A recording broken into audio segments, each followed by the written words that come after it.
अस्सलाम वालेकुम व्यूवर्स, मैं हूं डॉक्टर अजमल मलिक और आप देख रहे हैं डॉक्टर अजमल टीवी। जी हाँ, मेरा प्रोग्राम बड़े लोग और मलकाए तरन्नुम नूर जहाँ, इसमें कोई शक नहीं कि बड़े लोगों में उनका नाम हमेशा सरे फहरिस्त आएगा। मलकाए तरन्नुम नूर जहाँ की फ़नी और निजी ज़िंदगी की कहानी रवां दवां है। आप मेरे साथ रहें और मेरे चैनल को ज़रूर सब्सक्राइब करें, लाइक करें, शेयर करें और बेल आइकॉन को ज़रूर क्लिक किया करें ताकि मेरे हर प्रोग्राम का नोटिफिकेशन आप तक पहुंच सके। जी, तो कहानी चल रही थी मलकाए तरन्नुम नूर जहान की। मैं आपको पिछली किस्त यानी 8वीं किस्त में मैं बता चुका हूं कि मलकाए तरन्नुम नूर जहान किस तरह अज़ीम हिदायतकार, अज़ीम राइटर शौकत हुसैन रिज़वी की मोहब्बत में गिरफ़्तार हुई। न सिर्फ मलकाए तरन्नुम नूर जहान उनकी मोहब्बत में गिरफ़्तार हुई, बल्कि ये मोहब्बत दो तरफ़ा थी और दोनों कलकत्ता को खैरबाद कहकर बम्बई चले गए और वहाँ जाकर उन्होंने शादी कर ली।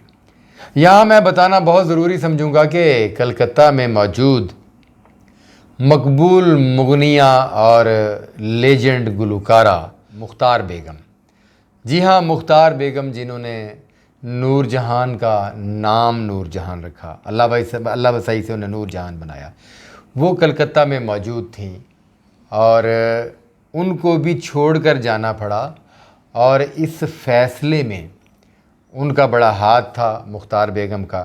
वो राज़ी थीं मलकाए तरन्नुम नूर जहान पर। वो चाहती थीं कि मलकाए तरन्नुम ने लाहौर और उसके बाद कलकत्ता में अपने फ़न का लोहा मनवाया बहैसियत अदाकारा, बहैसियत हिदायतकारा, तो वो बम्बई भी जाएं और बम्बई से भी अपने फ़न का लोहा मनवाएं। बम्बई जो कि फ़न का गढ़ था, वहाँ पर जाना नूर जहान के लिए बहुत ज़रूरी था। तो इसलिए नूर जहान रज़ामंद थी।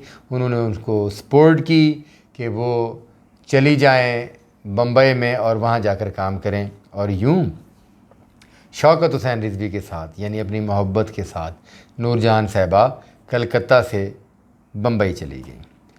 मैं आपको ये भी बताता चलूँ कि उनको सपोर्ट करने वाले और मुख्तार बेगम से मोहब्बत करने वाले तारीख़ में मुख्तलिफ़ अल्फाज हैं। कुछ लोग कहते हैं कि सदा उनका कश्मीरी साहब का और मुख्तार बेगम का मोहब्बत और प्यार का रिश्ता रहा, और कुछ लोग कहते हैं कि नहीं, उन दोनों के दरमियान शादी हो चुकी थी, यानी आगा हशर और मुख्तार बेगम के दरमियान आखिरी दिनों में शादी भी हो चुकी थी। वो निकाह के रिश्ते में तब्दील हो गए थे और कहीं पर लिखा गया है कि उनका सिर्फ़ रिश्ता ताल्लुक़ प्यार और मोहब्बत का था, ताहम वो एक छत के नीचे रहते थे।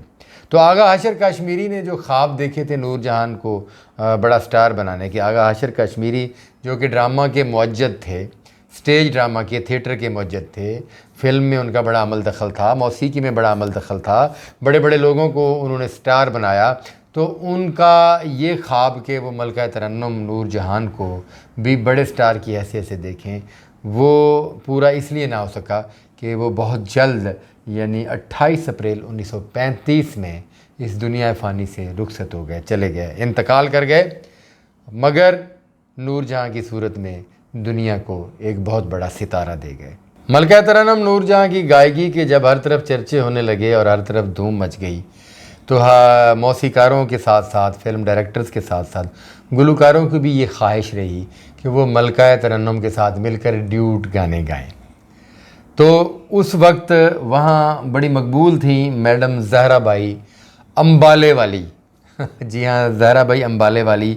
आज की जनरेशन जो है इस नाम से शायद वाकिफ़ नहीं, मगर उस दौर के लोग जो है ज़हरा बाई अम्बाले वाली को बड़ी कदर की निगाह से देखते थे। और ज़हरा बाई अम्बाले वाली उस वक्त की बड़ी मंझी हुई गुलकारा थीं। तो ज़हरा बाई अम्बाले वाली और कल्याण इन लोगों के साथ, कल्याण के साथ और ज़हरा भाई अम्बाले वाली के साथ मिलकर नूरजहान ने उस दौर की एक मकबूल कवाली गाई जिसे बड़ी पजीराई मिली। कवाली के बोल थे, आहें भरी न शिकवे किए। जी हाँ, आहें भरी न शिकवे किए, वो इन तीनों बड़े गुलकारों की, बड़े लोगों की मुश्तरका कवाली थी और इस कवाली ने भी हिंदुस्तान में धूम मचा दी। मैं बताता चलूँ कि मिर्ज़ा साहिबा हिंदुस्तान में बनने वाली नूरजहान की आखिरी फ़िल्म थी। जी हाँ, ये आखिरी फ़िल्म थी, उसके बाद पार्टीशन हो गई। तो इस दौरान बम्बई में रहते हुए 4 या 5 सालों में कितनी मेहनत की होगी नूरजहान ने, बम्बई में दिन रात कितना काम किया होगा कि बम्बई में उस दौर में इन 4 या 5 सालों में नूरजहान ने 55 फ़िल्मों में काम किया।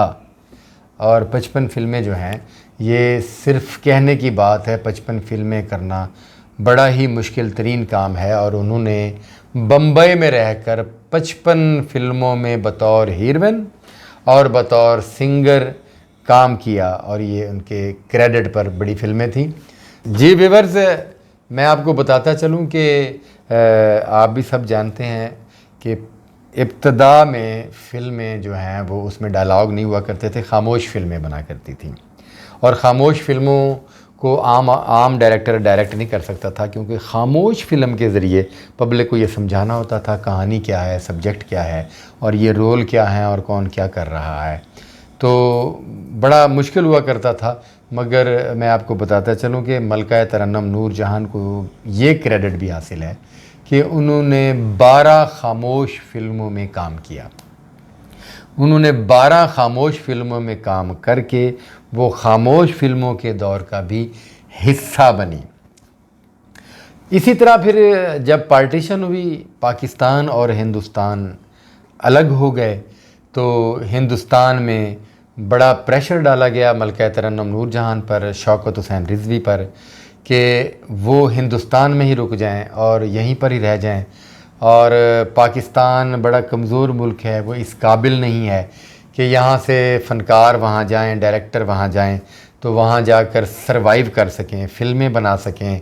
पाकिस्तान के पास कुछ नहीं है, लिहाजा हिंदुस्तान में रह जाएं। यहाँ की फ़िल्म इंडस्ट्री बड़ी मज़बूत है, यहाँ की मईशियत बड़ी मज़बूत है। और अंग्रेज़ सरकार ने पार्टीशन के वक्त सब जानते हैं, सब ने पढ़ा है, सुना है कि पाकिस्तान को वो इलाके दिए जो कमज़ोर इलाके थे और हिंदुस्तान को बजट भी दिए और बड़े मज़बूत इलाके दिए और वहाँ पर सब कुछ था मुल्क को चलाने के लिए। तो इसी तरह नूरजहान और शौकत हुसैन रिज़वी को भी बड़ा समझाया गया कि वो बड़े लोग हैं तो वो यहाँ रुककर इस इंडस्ट्री में काम करें और आने वाले वक्त में अपने लिए आसाइशें पैदा करें।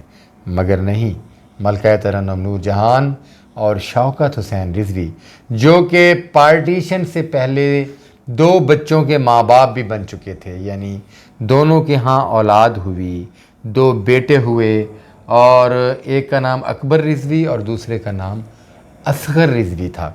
तो वो वतन की मोहब्बत में, जो मुल्क पाकिस्तान इस्लाम के नाम पर बनाया गया था, कुर्बानियाँ दी गई थी, उन्होंने भी कुर्बानी दी और अपनी तमाम शोहरत फ़िल्म इंडस्ट्री हिंदुस्तान की और सब कुछ छोड़कर वो अपने दोनों बेटों के हमरा पाकिस्तान आ गया। और यहाँ उन्होंने रहने के लिए पाकिस्तान के खूबसूरत शहर कराची को फ़ाइनल किया, कराची को सेलेक्ट किया और ये फ़िल्मी जोड़ा कराची में शिफ्ट हो गया और यहाँ रिहाइश अख्तियार कर ली। आने वाली किस्त में मैं आपको बड़ी बड़ी चीज़ें बताने वाला हूँ, बड़े बड़े राज अफ़शा करने वाला हूँ, बड़ी बड़ी मालूमात देने वाला हूँ पाकिस्तानी सिंगर मलका तरन्नुम नूरजहां के हवाले से। अपना बहुत सारा ख्याल रखिए, इजाज़त दीजिए, अल्लाह हाफ़िज़।